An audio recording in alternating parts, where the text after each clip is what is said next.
Welcome to Bourbon School. I'm Lauren. And I'm Brian. And if you've watched our past videos, you know we're huge fans of Old Forester.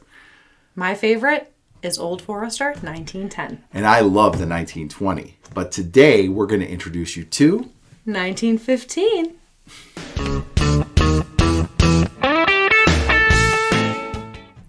So, Old Forester 1910 and 1920 are part of what they call the Whiskey Row series. And in addition to these two bottles, you can also get Old Forester 1870, which is what they call their original recipe, and then Old Forester 1897, which is a bottled and bond version.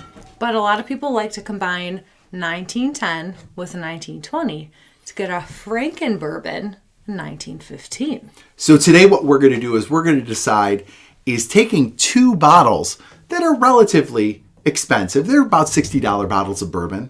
Do you want to take those two bottles and combine them into this one? Is it worth it? Does the combination of 1910 and 1920 make a better bottle of 1915? I'm curious. I am too.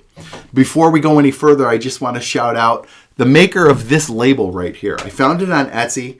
He's called Booze K on Etsy, and he made this beautiful 1915 Old Forester label. It even came with a back and the little band around the top with the 104 proof, which is technically the new proof that this bourbon mixture is at. So if you want one to make for your own bottle of 1950, check him out on Etsy. It's a good investment. Absolutely. All right, first up is our Old Forester 1910. And this was? Oh, this was my first choice on our holiday bourbons list. Absolutely, and it's a delicious bourbon. Mm-hmm.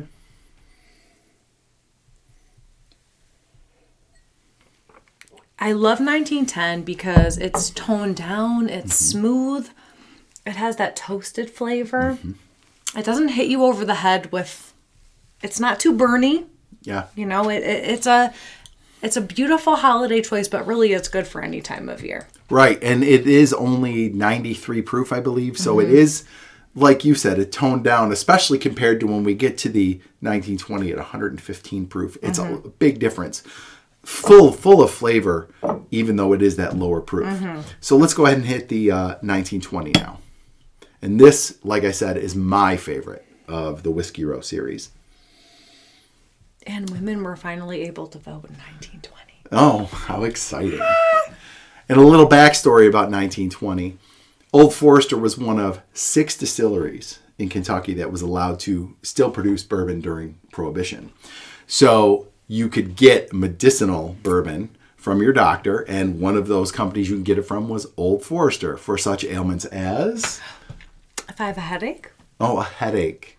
And anxiety, nerves. Indigestion. Pretty much anything that would give a few bucks to the doctor for writing the prescription, you could get that whiskey for.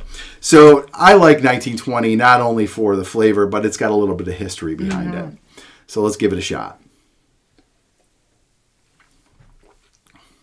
Oh, man. I love it. It's definitely hotter. It's hotter. Yes. It's 1910 on steroids. Yes. And but good steroids. Absolutely. It's you definitely sense the proof. It's definitely a higher proof bourbon. It definitely gives you a little more burn. But like a lot of full proof or barrel strength or higher proof bourbons, so much flavor. Really, really delicious. And I love this one to sip on. This is not one I would mix probably because... No, and it wouldn't be one that you would give to a beginner. No, absolutely not. But it is a really satisfying higher proof bourbon. I just imagine sitting in the fall or winter, just sitting and sipping this. Gives you that warm, toasty feeling. Absolutely, yeah. It's great.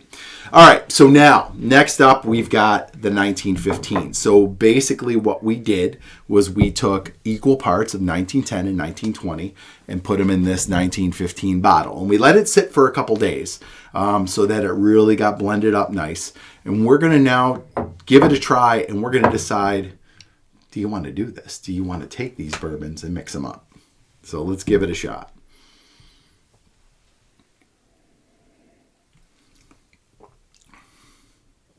Oh. It's perfection. Yeah, it really is. It takes all of the hot and it tempers it slightly. Yep. And you still get all the beautiful flavors of vanilla and that charred barrel, but you don't get as much of the heat of the 1920. Right. It totally brings down the heat of the 1920 and gives you that toasted marshmallow sweetness of the 1910. So it really is taking the flavors of the 1920 and totally accentuating them. I would highly recommend this. I would too. Look, I'm impressed. I am too. And this is one of those things you see people do it online on a bourbon Facebook page or whatever it might be. And you're like, yeah, whatever. Can you trust it? Yeah, but we're here to tell you. Absolutely trust this one. Now look, that's a $55 bottle of bourbon, and that's a $65 bottle of bourbon. We're not talking about cheap bottles here. It's really close to what our limits might be. But I can tell you, even if you did it with half a bottle each, so you still have the individuals. Yeah.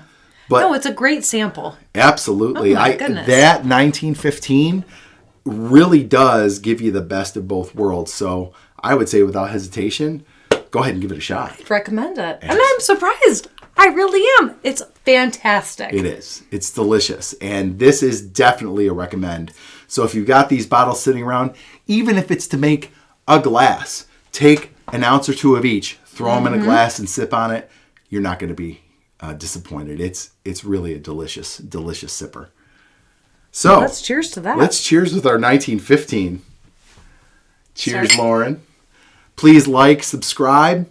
Give us a comment below if you've tried 1915 or maybe some other mixture, some other blend that you've tried at home. Maybe you've tried the Poor Man's Pappy or something else that people out there are talking about. Let us know what you thought of it. And until next time, cheers. And stay tuned for more videos. Hi, I'm Lauren. Am I?